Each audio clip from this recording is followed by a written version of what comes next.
प्रिय विद्यार्थियों, आज हम जिस विषय पर चर्चा करने जा रहे हैं, BA part third, paper first, आधुनिक भारत का इतिहास। भारत में यूरोपीय शक्तियों का आगमन। भारत में यूरोपीय शक्तियां जो आई, उनमें मुख्य रूप से यदि हम बात करें तो चार वो शक्तियां थी: पुर्तगाली, डच, अंग्रेज और फ्रांसीसी। इन चारों शक्तियों ने भारत में व्यापार के उद्देश्य से, अर्थात यहां अपनी व्यापारिक कंपनियों को स्थापित करने का इनके द्वारा प्रयास किया गया और इन्होंने धीरे धीरे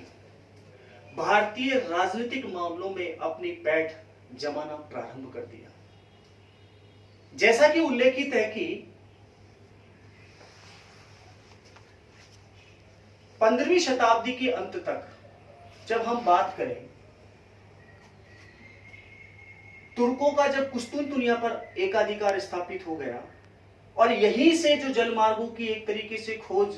प्रारंभ हुई, तो स्पेन इस दौड़ में सबसे आगे था। जैसा कि कहा जाता है कि वास्को डी गामा, जो कि 1497 में पुर्तगाल से, अब पुर्तगाल का जो शासक था, उस शासक से सहायता प्राप्त करके और उसे राजआज्ञा प्राप्त करके नवीन जलमार्गों की खोज करने के लिए निकला और 1498 में वो भारत के कालीकट बंदरगाह पर पहुंचा। और कालीकट बंदरगाह पर जब वो पहुंचा तो यहां पर उसका जो स्वागत किया गया, वो यहाँ के तत्कालीन शासक जमोरिन के द्वारा उसका भव्य रूप से स्वागत किया गया। और यहाँ वो जिस तरीके के हथियारों का एक पूरा का पूरा जखीरा, पूरा जहाज भर के वो हथियार लेके गया था, इन हथियारों को उसने जमोरिन को प्रदान किया और बदले में जमोरिन ने उसे यहाँ जो बहुआयात विभिन्न प्रकार के जो मसाले थे जो उत्पादित होते थे, उन मसालों से भरा हुआ पूरा का पूरा जहाज, या ये कहे कि मसालों की पूरी खेप वास्को डी गामा को दी गई। और वास्को डी गामा जब इन मसालों को लेकर के वापस पुर्तगाल गया, तो भारत के इन मसालों की जो चर्चा थी अब पूरे यूरोप में फैलने लगी। और यहीं से हम ये देखें कि अन्य जो शक्तियां भी थी या अन्य जो राज्य थे, वो एक तरीके से औपनिवेशिक दौड़ के अंदर शामिल हो गए।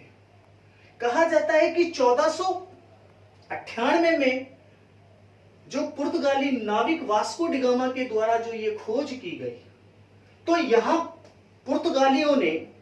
धीरे धीरे आना प्रारंभ कर दिया और यहां उन्होंने न केवल कालीकट में अपनी फैक्ट्री स्थापित की, कारखाने स्थापित किए, बल्कि उसके आसपास के जो क्षेत्र थे, उन क्षेत्रों पर भी धीरे धीरे वो अपने एक तरीके से व्यापारिक केंद्र स्थापित करने में सफल रहे। और यहाँ के तत्कालीन शासक, जो कि कोचीन जो राज्य था, उसके विरुद्ध उसे हथियारों की जरूरत थी, जैसा कि उल्लेखित है कि वास्को डी गामा ने जमोरिन को वो हथियार उपलब्ध कराए थे। बाद में हम देखते हैं कि यहाँ पुर्तगालियों के द्वारा आसपास के क्षेत्रों में एक तरीके से अपनी शासन सत्ता स्थापित करने का कार्य किया गया और उसमें वो काफी हद तक सफल रहे। पुर्तगालियों के द्वारा जो शासन सत्ता यहाँ स्थापित की गई, उनमें अल्मीड़ा, जो कि पहला पुर्तगाली गवर्नर था, जो कि 1505 से लेकर 1509 तक रहा और उसने भारत में पुर्तगाली राज्य स्थापित करने में अपना महत्वपूर्ण योगदान दिया। अल्मीड़ा के बाद में जो दूसरा जो गवर्नर आया, अल्बुकर्क, जिसके द्वारा 1515 से लेकर 19 तक उसके द्वारा भी जो महत्वपूर्ण कार्य किए गए, और न केवल उसने भारत में पुर्तगाली शासन व्यवस्था है उसको स्थापित करने में अपना महत्वपूर्ण योगदान दिया। इस तरीके से हम कह सकते हैं अल्मीड़ा के द्वारा और अल्बुकर्क के द्वारा भारत में पुर्तगाली एक तरीके से राज्य स्थापित करने का कार्य इन दोनों गवर्नरों के द्वारा किया गया।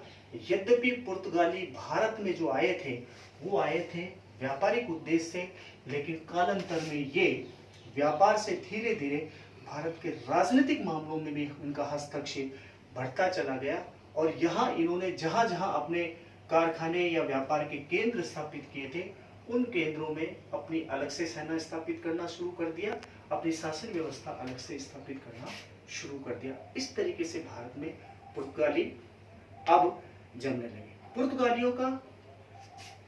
डचों के साथ भी संघर्ष हुआ। कहा जाता है कि पुर्तगालियों के बाद में जो भारत में दूसरी यूरोपीय जो शक्ति आई, व्यापारी आए, वह है डच, जिन्होंने भी ईस्ट इंडिया कंपनी के नाम से एक अपनी व्यापारिक कंपनी स्थापित की और डचों के द्वारा भी यहाँ पर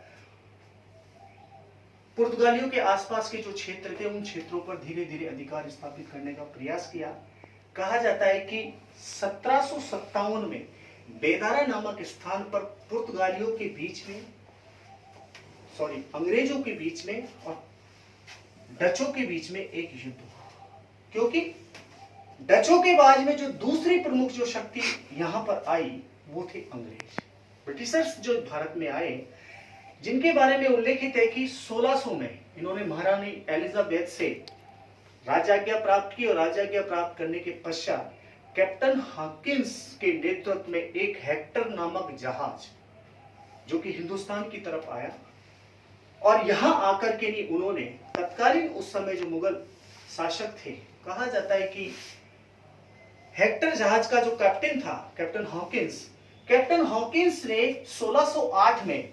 सम्राट जहांगीर से मिलने का प्रयास किया आगरा के अंदर, लेकिन यहां पर पुर्तगालियों का जो प्रभाव था वो ज्यादा था, इसलिए उसकी बात यहां मुगल शहंशाह के साथ में नहीं बन पाई, या ये कहें कि व्यापार की जो स्वीकृति के लिए उसने एक कोशिश की थी, उस कोशिश में यहाँ कैप्टन हॉकिंस पूरी तरीके से सफल नहीं हुए। लेकिन बाद में देखते हैं कि 1615 में अजमेर के अंदर सर टॉमस रो नामक एक, जो कि ब्रिटेन के जो सम्राट थे उनका प्रतिनिधि बनकर के नहीं जहांगीर से मिलने के लिए आया, और जब उससे मुलाकात हुई सर टॉमस रो की अजमेर के अंदर, तो जहांगीर के द्वारा यह आश्वस्त किया गया कि जिस तरीके से अन्य व्यापारियों को जो सुविधाएं प्राप्त की गई है दी गई है, उसी तरीके की सुविधाएं भी ब्रिटिशर्स को दे दी जाएगी, ऐसा आश्वासन जहांगीर के द्वारा दिया गया। कहते हैं कि इस आश्वासन के बाद में हम यहां बात करें कि पहली जो फैक्ट्री है, पहला जो कारखाना है, वो सूरत के अंदर ब्रिटिशर्स के द्वारा, अंग्रेजों के द्वारा, जो ईस्ट इंडिया कंपनी के द्वारा जो स्थापित किया गया, वो सूरत के अंदर स्थापित किया गया था। यह फैक्ट्री से अभिप्राय यहां कारखाने से है। कारखाना यहां कोई वस्तुओं का उत्पादन नहीं होता था, बल्कि ये वो व्यापार के केंद्र थे जहां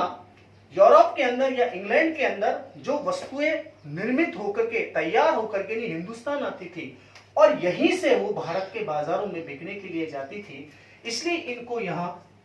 फैक्ट्री कहा गया या कारखाना कहा गया। सर्वप्रथम इन्होंने, जैसा कि उल्लेखित है, कि सूरत में अपनी फैक्ट्री स्थापित की और सूरत में फैक्ट्री स्थापित करने के उपरांत इन्होंने 1631 के अंदर मछलीपट्टनम में, और उसके बाद में 1652 के अंदर हम देखते हैं कि यहाँ बंगाल के अंदर इन्होंने जो व्यापार के लिए एक तरीके से स्वीकृति प्रदान की। यहाँ का जो तत्कालीन जो सूबेदार था शाह सूजा के पास में इन्होंने, अंग्रेजों ने अपनी एक याचिका, एक तरीके से हम कहें कि एक प्रार्थना की, और उस प्रार्थना को एक तरीके से मान लिया गया। तो बंगाल में इन्हें व्यापार करने की जो स्वीकृति की जो शुरुआत है वो 1652 से एक तरीके से मानी जाती है। तो इस तरीके से भारत में अंग्रेज जो कि यहाँ आए डचों के बाद में, और उन्होंने किस तरीके से भारत में अपनी व्यापारिक जो केंद्र थे उनको स्थापित करने का यहाँ प्रयास किया। आगे कल हम इसको पुनः एक कंटिन्यू करेंगे। Thank you.